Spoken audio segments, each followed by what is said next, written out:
So we were asked the question, should we pay off our house if we're not currently living in our forever house? We'll answer that question coming up. Stay tuned.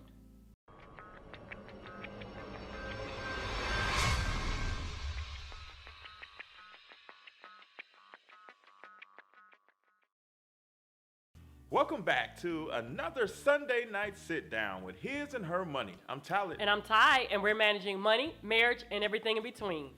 Hey guys, we're back at it. Now, just recently, we did a video that was titled How $130 Knocked Off 13 Years from Our 30-Year Mortgage. And in response to that, we were asked the question, well, what if we're not in our forever house right now? And should we be as aggressive as you guys in paying off our house if this isn't the house that we consider to be our forever house? And so we're going to tackle that head on.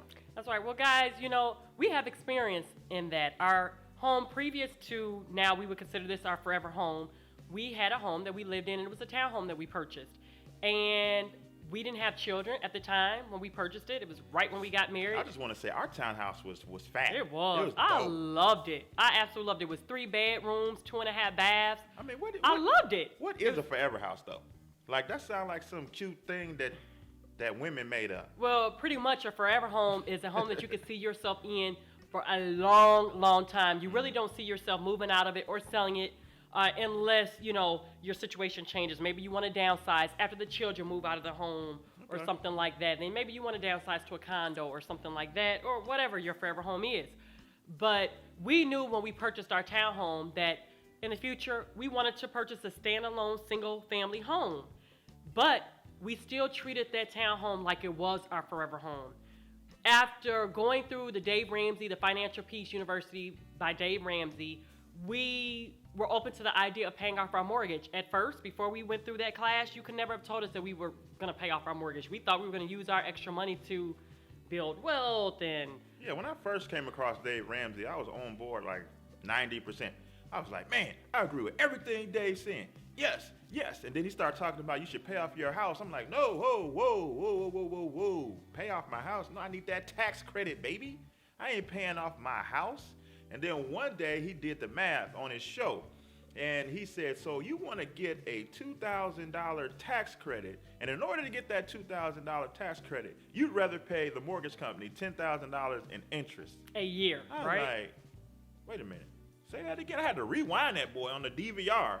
And it made so much sense after I saw the numbers that, man, yeah, I'm paying all this money in interest on my mortgage just so I can get to the end of the year and be like, ooh, tax credit. No, get rid the mortgage. That's right. And so that's what we did. We knew that the townhome was not our forever home, that we were going to purchase in the future. We just didn't know exactly when, but we were gazelle intense. We took our loan was $210,000 on our townhome, and before we sold it, we had a balance of about $76,000. We was going hard. We aggressively paid it down, and I want to say it was in a matter of about 3 years? Yeah. In a matter of about 3 years, aggressively just trying to pay it down. And then we ended up saying, hey, why don't we just put our home on the market, and let's just see if it'll sell. And it did. It ended up selling in 8 days, and we're going to be coming to you guys with a video on that, how we sold our home in just 8 days, and another video. However, that did not stop us from paying down our mortgage because we knew that we were going to eventually move in the future. As a matter of fact, it helped us tremendously. By the time that we sold our home, it was during the time where the market, pretty much was not at its all-time high.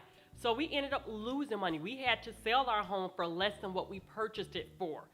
But it really didn't bother us. It wasn't a lot of stress on our end because we were able to take advantage of our now current home and get it at a great discount in the meanwhile, while losing money on the previous home. Did I explain that correctly? And I think another benefit, to go to Ty's point of us being so aggressive with paying down our mortgages, if we had not, we would have been stuck in that townhome because we would have been upside down and unable to move unless we came to the closing with thousands and thousands of dollars to close the house on. So, I mean, in both situations, if the market is doing well, or if the home market is not doing well, it's a good idea to be aggressively getting rid of your mortgage. Because here's the thing. Here's the problem with personal finance. Too often, we try to view personal finance from a mathematics point of view. We're looking at interest rates and payments and monthly and annual and all that. When personal finance, the first word of that is personal. Why? Because it's so emotional. You feel it. You're like really up or you're really down depending on your financial situation. And so what happens is if you can win some emotional victories in your personal finance, you're going to do much better. So don't look at it from a mathematical standpoint, because although this may not be your forever home, you don't know how long you're going to be in this house that you're in right now. So why not try to relieve yourself of any debt possible? Because when it does come time to move, you'll be in a better place, whether the market is up, whether the market is down, because you were aggressive with your finance. This is not about math. If we were all good at math, we wouldn't be in debt, right? It's about the emotion that goes along with your finance. And I already know that some of you guys may be asking the question, well, if you know that you're not going to be in this home forever, instead of taking your extra income, your extra money that you make, side income or whatnot, and putting it towards your mortgage, why don't you just sit it in a separate savings account?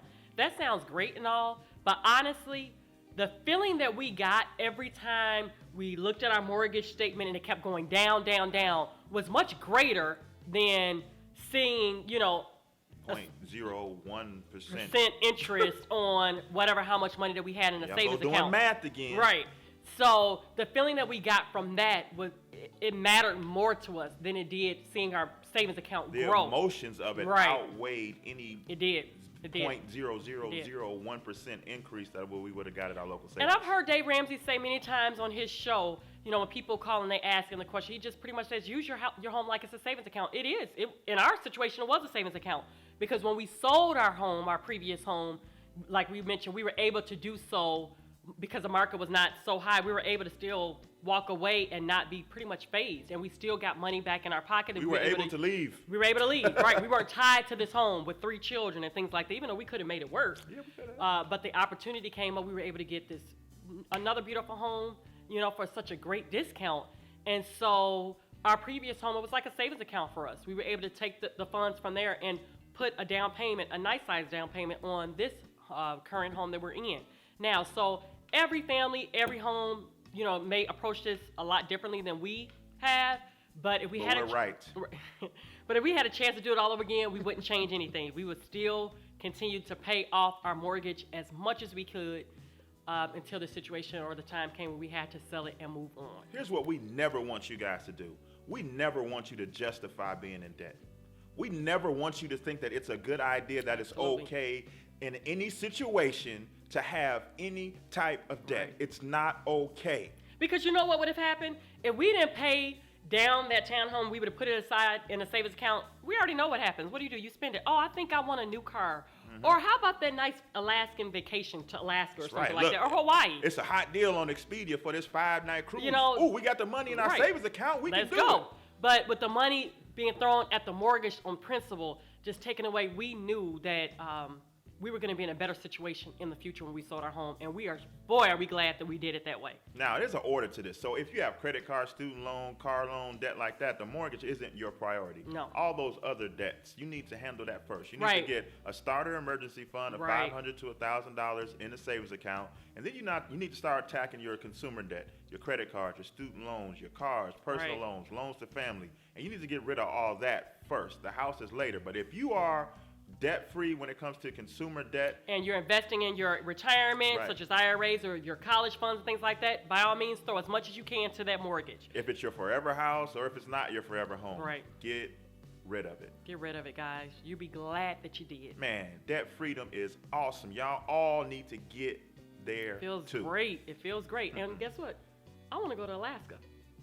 It's easy to do that when you ain't owe nobody no money. No, I really want to go to Alaska. Well, let's go then. And Hawaii. Let's go see the whales jump around. No, I'm serious. Okay, I'm down. Okay, so let's make it happen. Let's go. All right. Shoot, we debt free. Okay. Well, guys, visit us here next Sunday night for Sunday night sit-downs at 7 p.m. Central Standard Time, where you'll see the both of us sharing with you. Don't forget to check us out over on our website at hisandhermoney.com. And if you have not subscribed to our channel, we welcome you. Please join us. And don't forget to check us out on iTunes. We got an awesome show called The His and Her Money Show that you need to check out. We put out great content weekly to keep you fired up, to keep you motivated, and to help you become financially free. That's right, guys. Well, until next time, it's been great. Until next time, guys. Bye. Peace.